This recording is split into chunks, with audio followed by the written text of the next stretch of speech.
hanya janjimu ku percayakan hidupku.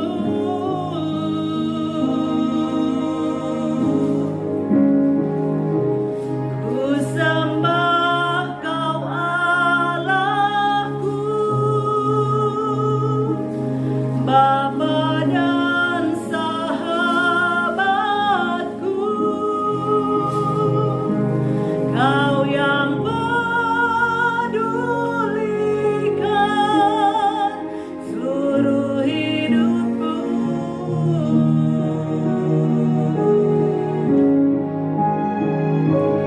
Walau lewati lembah, aku tak ditinggalkan. Yesus kekuatan di hidupku. Haleluya. Terima kasih. Hanya Engkau juru selamatku, Tuhan Kau setia padaku, yang ku pegang janji-Mu, yang ku pegang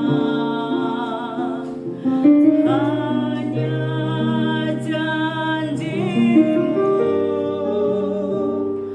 ku percayakan hidupku.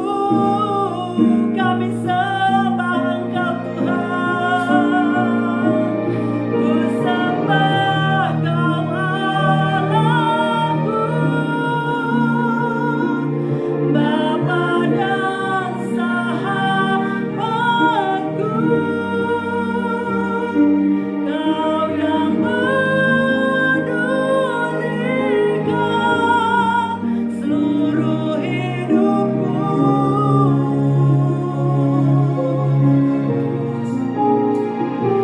Walau lewati lembah, aku tak ditinggalkan. Yesus kekuatan di hidupku. Yesus kekuatan. Yesus kekuatan di hidupku.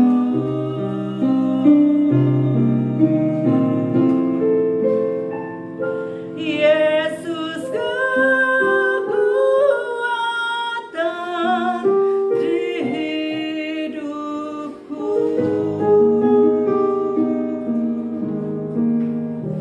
Terima kasih ya Tuhan. Hanya Engkaulah kekuatan di dalam kehidupan kami. Sebentar kami akan mendengarkan firman-Mu. Biarlah firman-Mu juga yang menjadi kekuatan bagi kehidupan kami. Terima kasih ya Tuhan. Hanya di dalam nama Tuhan Yesus kami mengucap syukur. Haleluya. Amin. Shalom Bapak Ibu Saudara yang dikasihi Tuhan. Kembali bersama dengan saya pada hari ini, Selasa, tanggal 2 April 2024. Kita akan bersama-sama membaca dan merenungkan firman Tuhan dengan tema Paskah membawa kita mengasihi sesama. Mari saya ajak saudara membaca beberapa ayat. Saya akan bacakan dari 1 Yohanes 3 ayat 23. Demikian firman Tuhan. Dan inilah perintahnya, supaya kita percaya akan nama Yesus Kristus anaknya, dan supaya kita saling mengasihi sesuai dengan perintah yang diberitakan Kristus kepada kita. Satu ayat lagi saya bacakan bagi saudara yang diambil dari 1 Yohanes 4 ayat yang ke-7. Saudara-saudara yang kekasih, marilah kita saling mengasihi, sebab kasih itu berasal dari Allah, dan setiap orang yang mengasihi lahir dari Allah dan mengenal Allah. Nah, perenungan kita pada hari ini saudara, perintah yang disampaikan bagi setiap orang percaya, yaitu perintah untuk percaya dan perintah untuk saling mengasihi. Dalam Injil Yohanes 6 ayat 29, banyak orang datang berbondong-bondong menjumpai Yesus dan bertanya tentang apa yang harus mereka kerjakan, suatu pekerjaan yang dikehendaki Allah. Maka jawab Yesus adalah percaya kepada Dia yang telah diutus Allah, yaitu percaya kepada Yesus Kristus yang adalah Tuhan dan Juru Selamat dunia. Ini berarti mempercayainya dalam segala keberadaan kita. Perintah ini disampaikan untuk semua orang percaya sebagai sebuah nasihat agar percaya kepadanya dalam segala sesuatu yang disediakannya bagi kehidupan kekristenan orang percaya. Setelah Rasul Yohanes menyebutkan perihal menuruti perintah-perintah Tuhan dan berbuat segala sesuatu yang berkenan kepadanya, maka ia melanjutkan menjelaskan berbagai hal sebagai berikut, yaitu yang pertama, agar kita sebagai orang Kristen percaya akan nama Yesus Kristus anaknya, berarti kita harus mengenal siapa Dia sesuai dengan namanya, serta memahami dengan akal budi siapa dirinya secara pribadi dan jabatannya, yaitu sebagai anak Allah dan Juru Selamat dunia yang diurapi, supaya setiap orang yang melihat anak dan yang percaya kepadanya beroleh hidup yang kekal. Saudara dapat membaca dalam Yohanes 6 ayat yang ke-40.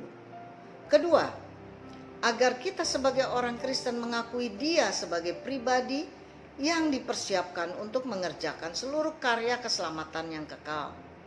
Berikutnya yang ketiga, agar kita sebagai orang Kristen sepakat dengan Dia dan berserah kepadanya sebagai penebus kita dan yang memulihkan kita kepada Allah. Berikutnya yang keempat, agar kita sebagai orang Kristen percaya kepadanya dan bergantung padanya dalam segala aspek kehidupan kita. Saudara dapat membacanya dalam Mazmur 9 ayat yang ke-11. Yohanes menjelaskan tentang perintah Yesus untuk percaya kepadanya, dan perintah berikutnya adalah untuk saling mengasihi. Bagaimana kita menjadi orang Kristen yang mampu mengaplikasikan perintahnya, yaitu untuk saling mengasihi? Maka yang pertama, kita harus mengampuni orang-orang yang bersalah kepada kita. Silakan saudara membaca dalam Matius 6 ayat yang ke-14. Yang kedua, agar kita berdamai dengan orang-orang yang telah kita sakiti. Dapat saudara baca dalam Matius 5 ayat 23 sampai dengan yang ke-24. Rasul Yohanes menjelaskan juga bahwa akan ada berkat khusus bagi mereka yang mematuhi perintah-perintah Allah. Orang yang patuh akan menikmati persekutuan dengan Tuhan. Ayat ke-24 menyatakan dengan tegas, yaitu barang siapa menuruti segala perintahnya, khususnya perintah-perintah yang berhubungan dengan iman dan kasih, ia diam di dalam Allah dan Allah di dalam dia. Ayat 24a, sebagai orang percaya, kita diam di dalam Allah melalui hubungan yang bahagia dengannya dan melalui kesatuan roh dengannya, melalui anaknya, serta melalui pergaulan yang kudus dengannya. Demikian juga Allah tinggal diam di dalam kita melalui firman-Nya, dan iman kita percaya kepadanya melalui perkataan-perkataan roh-Nya. Kemudian bagaimana kita bisa mengetahui bahwa Ia berdiam dalam diri kita? Maka ayat 24 bagian B berkata, dan demikianlah kita ketahui bahwa Allah ada di dalam kita, yaitu roh yang telah Ia karuniakan kepada kita. Kita bisa tahu melalui kecenderungan dan sikap kita yang kudus yang telah dianugerahkannya kepada kita, yang kita percaya kepada Allah dan Kristus, yang adalah roh kasih kepada Tuhan dan sesama manusia. Karena ini hanya bisa terjadi karena roh tersebut berasal dari Allah. Nah, refleksi kita, saudara, perintah untuk percaya kepada Yesus Kristus dan mengasihi sesama manusia adalah perintah yang harus dipatuhinya dan tidak boleh dilanggar. Berkat keselamatan kekal terjadi pada setiap orang yang percaya. Demikian perenungan kita pada hari ini, saudara. Mari kita berdoa. Bapa, di dalam nama Tuhan Yesus Kristus, Terima kasih Tuhan, kami bersyukur buat perenungan pada hari ini yang memberikan pengertian baru bahwa kami harus percaya kepada Engkau dan mengasihi sesama manusia yang ada di sekitar kami. Itu sebabnya kami harus belajar untuk mengampuni mereka yang bersalah kepada kami, dan juga kami harus berdamai dengan orang-orang yang telah kami sakiti. Itu sebabnya kiranya Engkau terus menuntun kami, mengajar kepada kami, sehingga kami terus menjadi menyerupai Engkau dan nama-Mu saja yang dipermuliakan. Biarlah sepanjang hari ini Engkau boleh menyertai kami, sehingga nama-Mu saja yang dipermuliakan. Di dalam nama Yesus Kristus kami sudah berdoa dan bersyukur kepadamu. Haleluya. Amin.